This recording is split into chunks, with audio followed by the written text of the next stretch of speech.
अस्सलाम वालेकुम दोस्तों, कैसे हैं आप? मैं हूं ज़याफ़ और मैं वेलकम करता हूं आपको अपने चैनल के सेक्शन में जिसका नाम है बहरिया बाइट्स, जहां हम बात करते हैं बहरिया टाउन कराची के बारे में।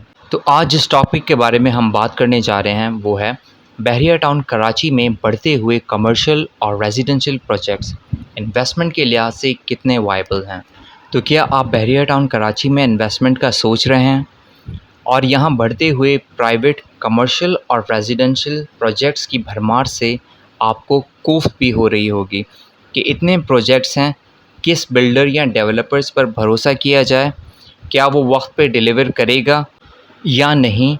और फिर सबसे अहम बात, इन्वेस्टमेंट तो हम कर लेंगे, पर जब कोई ऑफिस या अपार्टमेंट हमें डिलीवर होकर मिलेगा, होपफुली अगले 3 या 4 साल में, तो क्या वो आसानी से रेंट आउट या सोल्ड भी हो जाएगा? तो आज के इस वीडियो में हम देंगे आपको इन तमाम बातों का जवाब।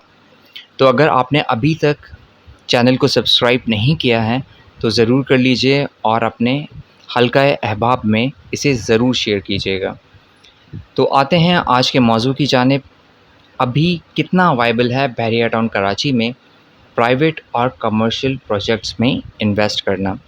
तो देखिए दोस्तों, बहरिया टाउन कराची की जो मौजूदा आबादी है कोई 60 से 80 हज़ार तक है, लेकिन मुख्तलिफ़ लोग आपको लाख से ऊपर भी बताते होंगे, लेकिन रियलिस्टिक होकर अगर हम देखें तो जो आबादी है वो 60 से 80 हज़ार के दरमियान है। और इस हिसाब से जो प्रोजेक्ट्स बन रहे हैं वो आपको ज़्यादा लग रहे होंगे। और बहरिया ने हर प्रीसेंट्स के गिर्द जो कमर्शियल स्ट्रिप बनाई है, यानी आप कोई भी प्रीसेंट ले दें, उसको सराउंड किया हुआ है एक कमर्शियल स्ट्रिप ने, वो भी आपको बहुत ज़्यादा लग रही होगी क्योंकि हर प्रीसेंट में आपको ये कमर्शियल पट्टी भी नज़र आ रही होगी जो प्रीसेंट को सराउंड कर रही है। और उसके अलावा कुछ प्रीसेंट्स ऐसे हैं जिनके बीच में एक प्योरली कमर्शियल हिस्सा भी उन्होंने दिया हुआ है।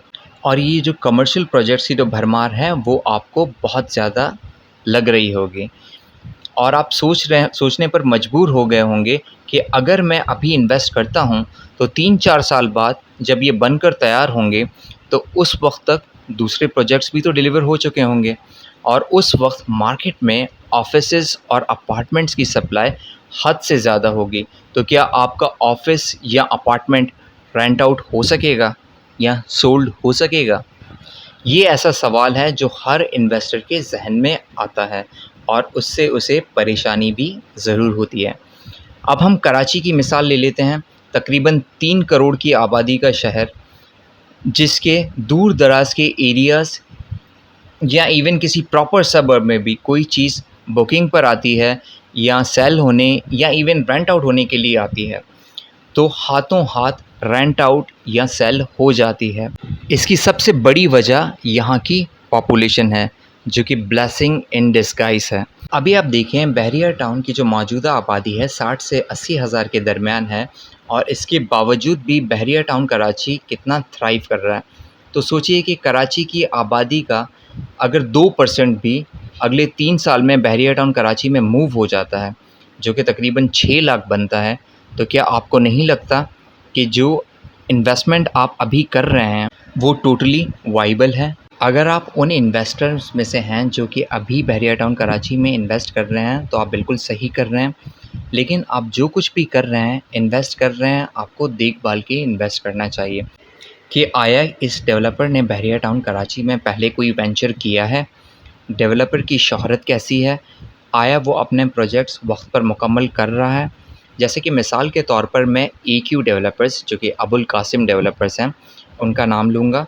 आप उनके प्रोजेक्ट्स देख लें और उनके काम की रफ़्तार देख लें। उनके मल्टीपल प्रोजेक्ट्स चल रहे हैं और आप हर प्रोजेक्ट्स की रफ़्तार देख सकते हैं। तो उससे आपको एक अंदाज़ा हो सकता है कि ये जो डेवलपर है ये एक बेहतर डेवलपर है और ये वक्त पर डिलीवर करेगा। लेकिन ये नाम मैं सिर्फ मिसाल के तौर पे ले रहा हूँ, बाकी इन्वेस्टमेंट से पहले आपको अपनी ड्यू डिलिजेंस ज़रूर करनी है। ड्यू डिलिजेंस इसीलिए कि ये सूरत हाल इन्वेस्टर के लिए बहुत ही अज़ियतनाक होती है कि वो जब किसी प्रोजेक्ट में इन्वेस्ट करता है और फिर इस इंतज़ार में रहता है कि प्रोजेक्ट पे काम कब स्टार्ट होगा, और कभी कभार तो ऐसा हो जाता है कि साल भर गुजर जाता है लेकिन काम शुरू नहीं होता। ड्यू डिलिजेंस इसलिए बहुत ज़्यादा ज़रूरी है।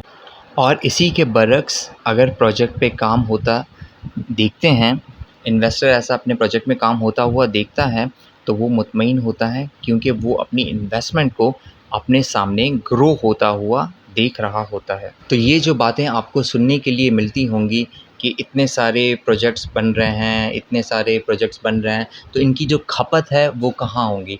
आया कि ये प्रोजेक्ट्स आगे चलकर रेंट आउट हो जाएँगे, सोल्ड हो जाएँगे, तो आपको इस मामले में डरने की कोई ज़रूरत नहीं है। आपको अच्छी तरह इन्वेस्ट करना है, लेकिन इसमें आप एक चीज़ ऐसे देखें, फ़र्ज़ करें कि आपका अगर बजट अच्छा है, तो जैसे फ़र्ज़ करें आप किसी ग्राउंड के शोरूम में इन्वेस्ट करें। अब जैसे देखिए, मैं मिसाल के तौर पे आपसे कहता हूँ, जैसे अभी देखें, अभी अगर बुकिंग हो रही होती है मेन जिना एवेन्यू पे ग्राउंड की किसी फ्लोर की, तो वहाँ पर अभी जो बुकिंग पे जो कीमत आती है वो तकरीबन 1 लाख रुपए पर स्क्वायर फीट आती है। सही है, अगर देखें आपके बजट अच्छा है, आप तो आप ऐसा कर सकते हैं, जैसे देखें 900 साढ़े 900 स्क्वायर फीट का एक जो शोरूम है, वो अगर आप ले लेते हैं, तो आपको ठीक है वो 9 साढ़े 9 करोड़ रुपए का आपको पड़ेगा, लेकिन जो फिर आपको रेंट आएगा उसका, तो वो भी 8 से 10 लाख रुपए उसका रेंट आएगा। क्योंकि देखें, जो ग्राउंड का होता है शोरूम, उसमें सिर्फ़ आपको ग्राउंड नहीं मिल रहा होता, ग्राउंड के साथ आपको बेसमेंट भी मिल रही होती है, और इसके अलावा जो आपकी ग्राउंड का जो 40% एरिया है उसको आप मेज़नाइन के तौर पे ले सकते हैं।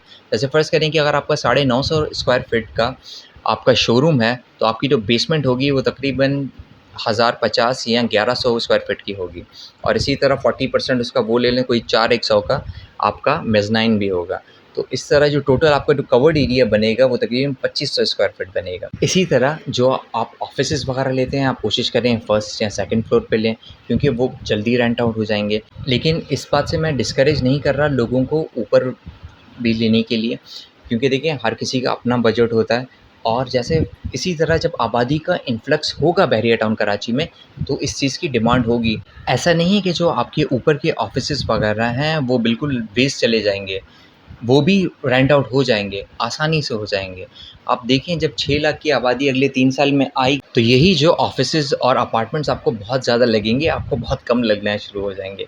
क्योंकि ऐसे देखें आप, कराची में इवन रेंट पे चीज़ें मिलनी मुश्किल हो जाती हैं, इसी वजह से डिमांड बहुत हाई है। तो यहाँ पर भी जब डिमांड हाई हो जाएगी, तो आपकी जो चीज़ें हैं हाथों हाथ ऐसे बिकेंगी, हाथों हाथ रेंट आउट हो जाएँगी। तो दोस्तों, ये था आज का वीडियो। अगर आपको इस तरह के वीडियोस पसंद आते हैं, ख़ास तौर पे बहरिया टाउन कराची के बारे में, या बहरिया टाउन कराची के मौजू पर आप किसी भी तरह का वीडियो चाहते हैं, तो नीचे कमेंट कीजिए और हमें बताइए कि आप किस मौजू पर वीडियो चाहते हैं, ताकि हम अगला वीडियो उसी मौजू पर बनाएँ। तो दोस्तों, लेते हैं अब आपसे इजाज़त, मिलते हैं किसी अगले वीडियो में। तब तक अपना ख़्याल रखिएगा, और चैनल को अगर आपने सब्सक्राइब नहीं किया है, तो सब्सक्राइब ज़रूर कीजिएगा। आपका बहुत-बहुत शुक्रिया।